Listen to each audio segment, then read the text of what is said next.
The dog arrived at the shelter inside a steel trap, the kind used for wild hogs.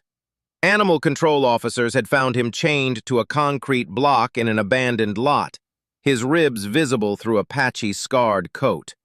They had to use catch poles just to move him from the truck to the intake room, and even then, the dog, a massive fawn-colored pit bull with a head like a cinder block, threw himself against the bars of the carrier, filling the concrete room with a sound that was less a bark and more a deep, guttural roar that vibrated in the chests of everyone who heard it.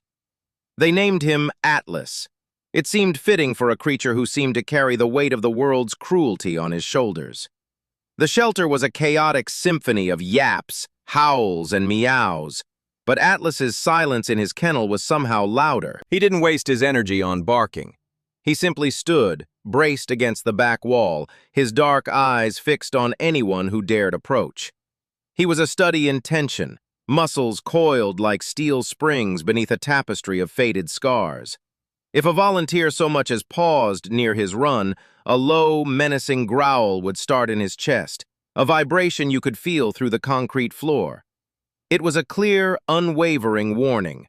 Do not come any closer. Warnings were ignored at the shelter's adoption events. Hopeful families would wander down the row of kennels, cooing at labs and pointing at playful puppies. They always stopped at Atlas. He was, in a tragic way, magnificent. But the moment a small child would press a sticky palm against the glass, or a man would lean in to get a better look, Atlas would erupt. He'd launch himself at the door, jaws snapping inches from the wire, the impact shaking the entire frame. The resulting screams and startled yelps would clear the aisle, and the staff would wearily add another notation to his file.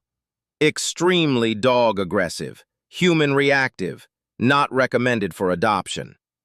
The list of people he had bitten or attempted to bite grew. He had bitten the officer who loaded him into the truck. He had bitten the vet tech who tried to give him his initial shots, his powerful jaws latching onto the thick leather glove and shaking it like a rat. He had even snapped at the shelter manager, a woman named Carol, who had been working with dangerous dogs for 20 years and claimed she had never met a dog she couldn't at least make peace with. Atlas was her white whale.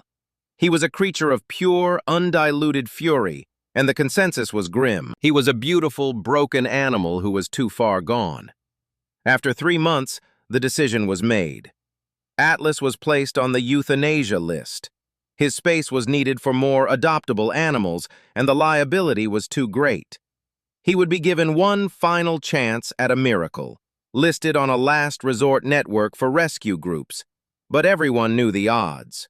No one wanted a dog that wanted to kill them. That's when a beat-up pickup truck with a faded Marines bumper sticker pulled into the shelter's parking lot. A man in his late 30s got out, tall and lean, with close-cropped hair and eyes that held a particular kind of quiet. This was John Keller, a former Marine Corps dog handler who had done 2 tours in Afghanistan. He walked into the shelter, nodded at Carol, and asked to see the dog no one else could handle. Carol led him to the back, the roar of Atlas's challenge greeting them before they even turned the corner. "He's all yours," she said, gesturing to the frenzied dog in the kennel. "Be my guest. Just keep your fingers."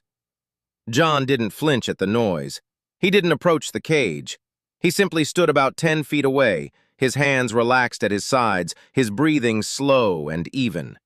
He ignored the lunging, the snarling, the spit flying from the dog's powerful jaws.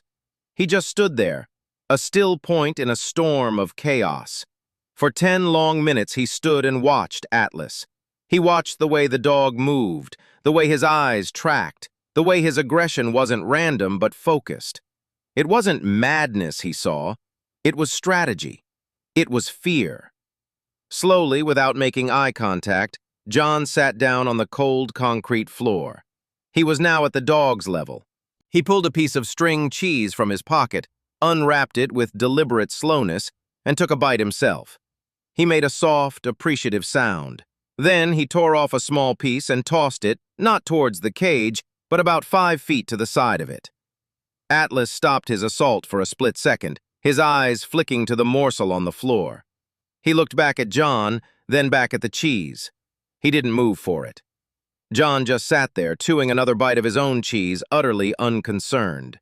He waited another 5 minutes, then got up without a word, nodded at the stunned Carol, and walked out. He came back the next day, and the next. The routine was always the same. He'd stand, then sit, then eat his cheese, leaving a small piece a little closer to the kennel door each time. By the fourth day, Atlas was no longer lunging when John appeared. He still watched him with hard, suspicious eyes, but his body had stopped its violent charge.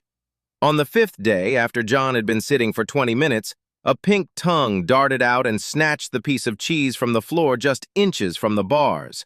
John didn't react. He just finished his own snack and left. It took another 2 weeks of these quiet sessions before John brought a slip lead with him.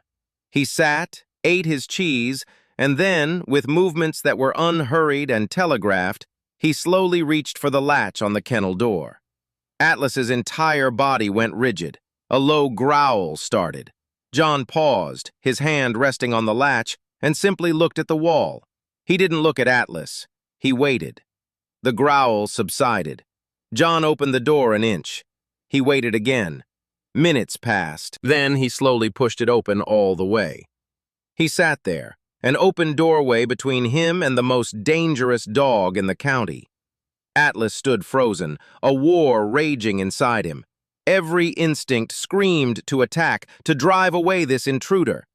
But something else, something buried deep, was curious.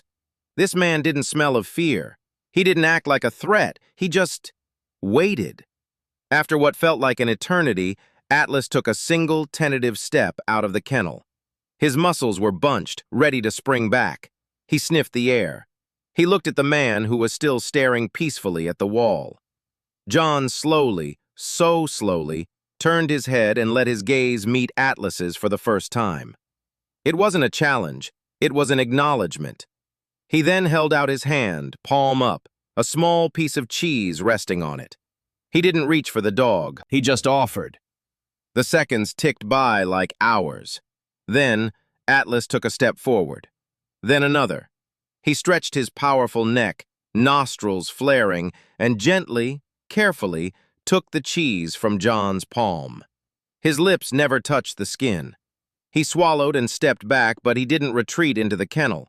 He stood there in the open, looking at John. John gave him a small, almost imperceptible nod. He stood up, the slip lead still in his pocket. He didn't need it today. He just walked away, leaving the kennel door wide open. Atlas watched him go, a confused, hesitant look on his scarred face for the first time. He didn't follow, but he didn't growl either. It was the first crack in the fortress.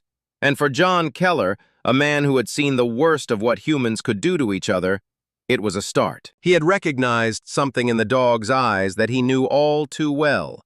The look of a soldier who had been left behind, fighting a war all alone. The first day John Keller walked Atlas out of the shelter on a leash was an event that drew a small, silent crowd of staff and volunteers to the windows.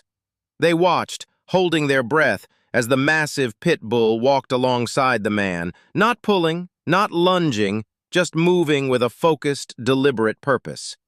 He still flinched at sudden sounds, and his head would snap towards anyone who walked too close. But a low word from John, a slight pressure on the leash, and his attention would return. It wasn't obedience. It was a partnership forged in those long, silent sessions on the concrete floor. John's home was a small, Spartan house on the outskirts of town, set back from the road on a couple of acres of scrubby land. There was no white picket fence, no perfectly manicured lawn. It was a practical place, functional and quiet. He had a workshop out back filled with woodworking tools, the scent of sawdust hanging permanently in the air. This was his sanctuary, the place he had come to heal after the war, and now it would be Atlas's. The first few weeks were a study in delicate navigation. John didn't smother the dog with affection. He didn't try to pet him or force contact. He simply went about his life, and Atlas was invited to be a part of it. In the mornings, John would make coffee and sit on the back porch, watching the sun come up. He'd put a dog bed on the porch, a few feet from his chair. The first morning, Atlas stood rigid in the doorway, refusing to come out. The second morning, he put one paw on the porch. By the end of the week, he was lying on the bed, his head on his paws, his eyes never leaving the horizon, as if waiting for an attack that never came. John understood this hypervigilance intimately. He knew the cost of always being on. He saw it in the way Atlas would startle awake from a dead sleep, instantly on his feet, a growl in his throat. He saw it in the way he ate his food, fast, guarded, constantly checking his surroundings. Atlas wasn't a pet. He was a soldier in a war that had ended long ago, but his body and mind hadn't gotten the message. Their communication was built on quiet cues. John never raised his voice. When Atlas would react to a car backfiring or a dog barking in the distance, John would simply step closer to him, becoming a physical anchor. He wouldn't restrain him, just stand calmly by his side, a solid, unshakable presence.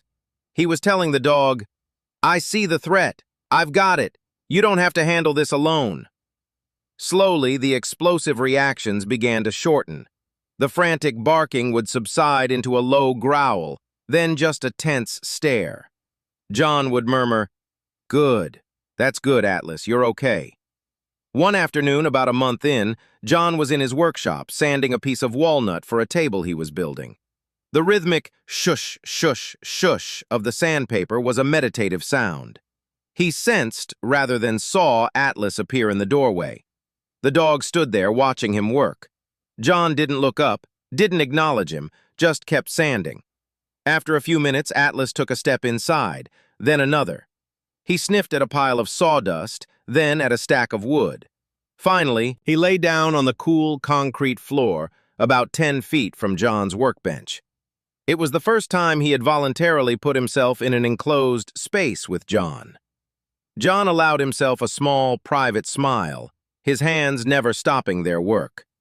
But the world outside their quiet haven was not so patient or understanding. John knew that if Atlas was ever going to have a real life, he needed to be able to navigate it. He started by just walking him to the mailbox and back. Then, they'd walk to the end of the long dirt driveway and just stand there, watching the occasional car go by.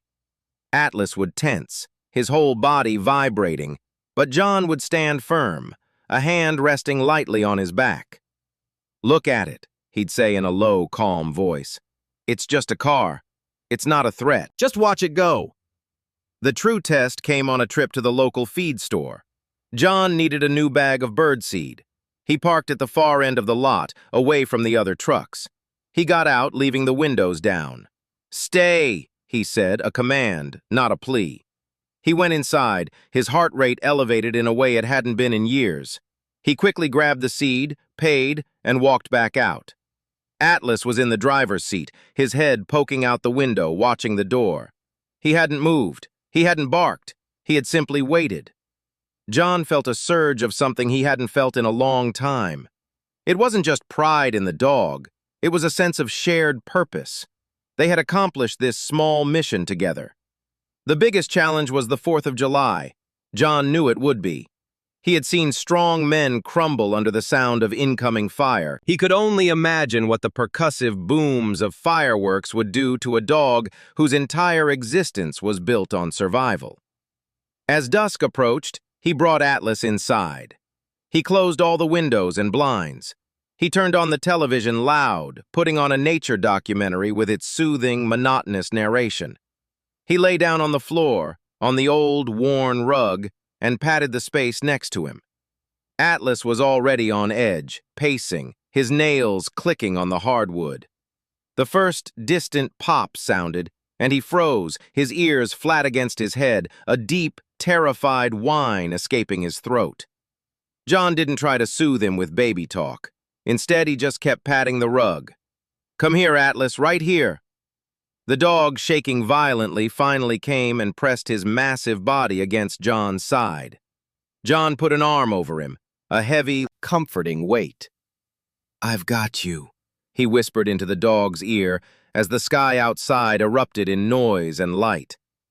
"I've been through worse. You're safe." They lay there for hours, through the relentless barrage. John didn't sleep. He just held the line, his hand slowly stroking the dog's side, a calming rhythm against the chaos. When the last boom faded and the night fell silent again, Atlas was finally asleep, his head resting on John's chest, his body no longer trembling. John looked down at the scarred, powerful animal who had been deemed a monster by the world. He saw the rise and fall of his breath, the slight twitch of his paw as he dreamed. He saw the trust, and in that quiet, post-battle silence, John felt a piece of his own fractured self finally click back into place. He wasn't just healing the dog was healing him, too. A year had passed since John Keller first sat on the cold floor of the animal shelter. The change in Atlas was nothing short of astonishing, though to John it wasn't magic. It was the result of patience, consistency, and an unspoken understanding between two creatures who had seen too much. The scars on Atlas's coat had faded into pale lines, barely visible beneath a glossy, healthy sheen. His eyes, once hard and black with suspicion, had softened. They still held a deep intelligence, but now they also held something else, a quiet peace. Their routine was as solid as granite. Mornings began on the back porch, watching the sun spill over the scrubland. Atlas no longer scanned the horizon for threats.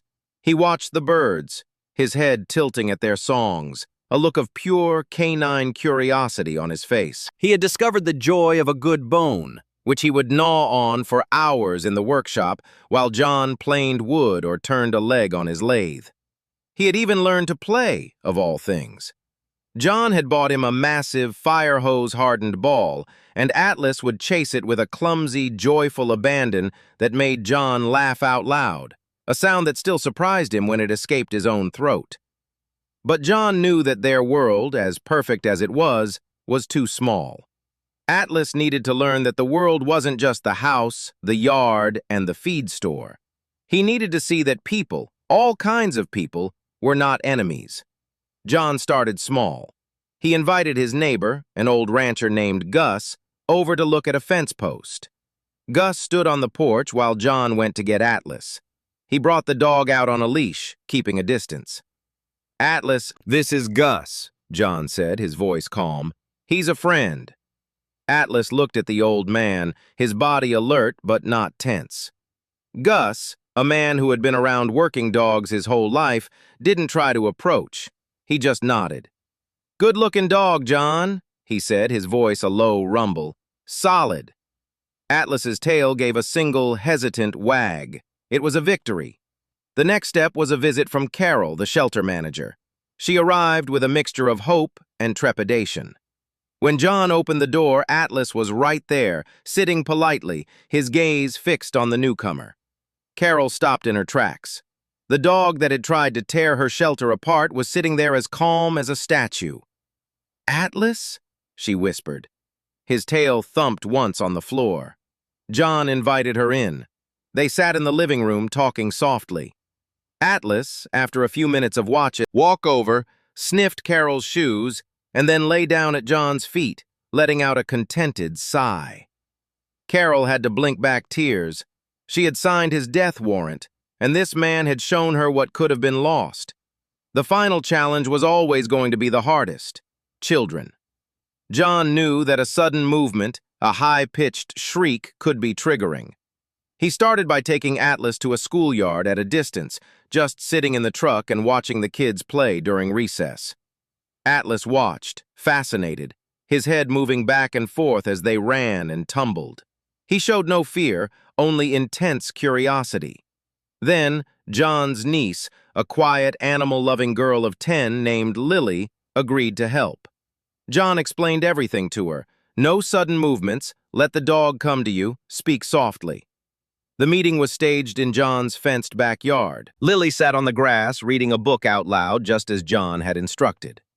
John brought Atlas out on a leash and just walked him around the perimeter of the yard. Atlas noticed the girl immediately. He stopped, his body going still. John felt the familiar tension, but it didn't escalate. The girl kept reading, her voice a gentle murmur. John let the leash go slack. After a long minute, curiosity won. Atlas took a step towards her, then another. He stopped about 5 feet away, his nose working, taking in her scent. Lily glanced up, smiled, and went back to her book. That was the invitation. Atlas walked right up to her, sniffed her outstretched hand, and then, in a moment that would be forever etched in John's memory, he lay down right next to her, his big head resting on his paws, and listened to her read. It was after that day that John received a letter from the Department of Veterans Affairs. They had a new program, a pilot initiative pairing veterans with rescued dogs for mutual support. They had heard about John and Atlas through Carol, who had submitted their story. They wanted John to come and speak, to talk about his experience, to show what was possible. John, a man of few words and fewer public appearances, almost said no. But he looked at Atlas, who was watching him with those soft, trusting eyes, and he thought about all the other soldiers, the ones still fighting their own private wars, and all the other dogs, the ones still waiting in cages, labeled as broken and unlovable. He agreed to go. The event was held in a large community center. There were therapists, program directors, and a handful of veterans sitting in a semicircle, their faces a familiar mask of guarded pain. John walked in, Atlas healing perfectly at his side. He didn't use a microphone. He just stood in front of them, a simple man in a flannel shirt and jeans, with a massive pit bull sitting calmly at his feet. He told them the story. He didn't use fancy words or emotional pleas. He told them about the roaring dog in the cage. He told them about the cheese. He told them about the long silences and the quiet trust. He told them about the 4th of July. "They told me he was a monster," John said, his voice low and even. "They told me he couldn't be saved. They said he was too far gone. But he wasn't a monster. He was a survivor. He was a soldier who had been fighting alone for so long he forgot how to do anything else. All he needed was someone to stand with him." He looked down at Atlas, who gazed back up at him with absolute devotion. "They said no one could control him. But control was never the point. It was never about making him obey. It was about letting him trust. It was about showing him that the war was over." The room was silent. A few of the veterans were nodding slowly, their eyes glistening. One of them, a young man with a prosthetic leg, leaned forward. "How?" he asked, his voice rough. "How do you get them to trust you?" John looked at him and then at all of them. "You don't," he said simply. "You just show up. Every day. You don't ask for anything. You just prove, over and over, that you're not going anywhere. You show them that they're not alone." He paused, a rare, genuine smile touching his lips. "And sometimes, you bring cheese." A ripple of soft laughter went through the room. Atlas, sensing the shift in mood, stood up and, on his own accord, walked slowly over to the young man with the prosthetic leg. He sniffed the metal and plastic curiously, then gently rested his heavy head on the man's knee. The man looked down, startled, and then his hand, trembling slightly, reached out and rested on Atlas's head. He looked at John, a flicker of something he thought he had lost forever in his eyes. John just nodded. He didn't need to say anything else. The fierce pit bull that no one could control was doing what he did best, standing guard, offering comfort, and healing a broken heart, one quiet moment at a time. The magic, as they called it, wasn't in some trick or command. It was in the simple, profound power of a bond forged in the quiet spaces between two warriors who had finally found their way home.